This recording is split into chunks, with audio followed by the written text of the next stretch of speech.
किसान था जो बहुत मेहनती था। वो अपने खेतों में पूरे जी जान से काम करता था, उसे अपनी मेहनत का फल भी मिलता था। हर बार उसकी फसल दूसरे किसानों से बेहतर होती थी।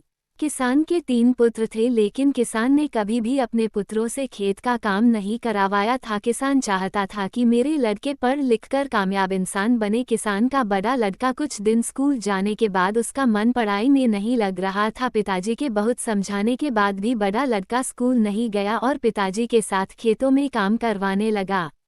किसान के दोनों छोटे लड़के पढ़ने में होशियार थे। किसान और बड़ा लड़का भी दोनों छोटे लड़कों से कभी कोई काम के लिए नहीं कहते थे। दोनों लड़के अच्छे स्कूल में पढ़ते थे, लेकिन वे दोनों सामाजिक गतिविधियों से काफ़ी दूर रहे थे। उन्हें सिर्फ अपनी पढ़ाई से ही मतलब रहता था, बाकी सब कुछ उनके लिए बेकार था। समय बीतता गया, दोनों छोटे लड़के पढ़ लिखकर अच्छी नौकरी करने लगे। दोनों ही अलग अलग शहर में नौकरी करते थे। वे दोनों अपने पिताजी के पास कई महीने में आते थे। किसान अपने दोनों लड़कों को बहुत याद करता था, लेकिन कोई सा भी लड़का अपने पिता को देखने के लिए भी नहीं आते थे। किसान अपने दोनों छोटे लड़कों की याद में दिन प्रतिदिन कमजोर होता जा रहा था। उधर दोनों छोटे लड़कों ने अपने लिए शहर में ही अलग अलग मकान ले लिया था और अपनी मर्जी से अपने पिताजी को बताए बिना शादी भी कर ली थी। अब वे अपने पिताजी के पास जाते ही नहीं थे, उन्हें गांव में जाना पसंद नहीं था। वे दोनों भूल चुके थे कि वे गांव में ही खेलकूद कर बड़े हुए थे। किसान का बड़ा लड़का अपने पिताजी की बहुत सेवा करता था। वह पढ़ा लिखा नहीं था, लेकिन अपने कर्तव्यों को बखूब जानता था। उसने अपने भाई के लिए कभी कुछ गलत नहीं कहा। कुछ दिनों के बाद किसान की मृत्यु हो जाती है, लेकिन मृत्यु से पहले वह अपने पुत्रों के लिए एक वसीयत के नाम पर 3 पत्र छोड़ जाता है। कहता था कि ये पत्र तीनों लड़कों को एक साथ दिए जाए।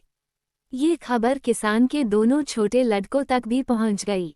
अब दोनों लड़के अपने पिता की संपत्ति के लिए गांव में आ जाते हैं और अपने पत्र लेने की मांग करते हैं। उनके पत्र भी उनके बड़े भाई के पास सुरक्षित रखे थे। वे दोनों अपने बड़े भाई के पास अपने पत्र लेने जाते हैं, जिन्हें वह पत्र दे देता है। अब दोनों ये जानने के लिए कि पिताजी उनके लिए क्या देकर गए हैं, पत्र को खोलते हैं। पत्र खोलते ही जो उसमें लिखा था उसे देखकर दोनों छोटे लड़के बड़े शर्मिंदा होते हैं, अपने किए पर रोने लगते हैं। उनके पत्रों पर लिखा था कि आज तक मैं जिंदा रहा अपने बड़े अनपढ़ बेटे की वजह से, और आज मैं जिंदा नहीं हूँ वो अपने दोनों पढ़े लिखे नालायक बेटों की वजह से। मेरी आधी संपत्ति मेरे बड़े बेटे को दी जाए और आधी संपत्ति अनाथ बच्चों के लिए दे दी जाए। ये कहानी हमें बहुत कुछ सिखाती है। आजकल की व्यस्त जिंदगी में हम पैसों के लिए अपने माता पिता को अकेला छोड़ देते हैं, जबकि हमें अपने बुजुर्गों की अच्छी तरह देखभाल करनी चाहिए।